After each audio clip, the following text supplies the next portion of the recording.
Ngayon, hinihimay natin ang 2026 budget at ang ibang mga discussions na ito ay baka para sa mga darating na mga buwan pa. At ito po ay bago sa akin dahil ako'y bagong halal lang na congressman. Pero ang nangyari po ay dahil sa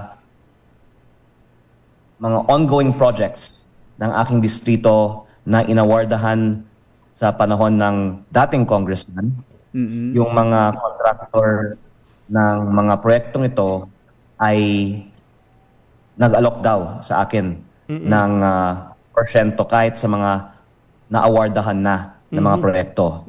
At dahil alam ko po na illegal ang mga SOP na ito, at tinawagan ko po ang tulong ng PNP para maarestuhan ang district engineer. Opo, so i-clarify natin ang pera pala na iniaalok niya sa inyo o yung dala-dala niyang pera ay galing sa kontraktor? Tama po.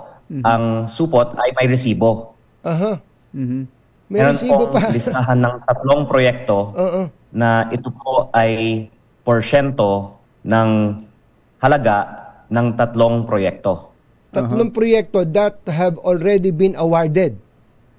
Yes, sir. Ito po ay mga under construction na mga ongoing. Awarded na, under construction.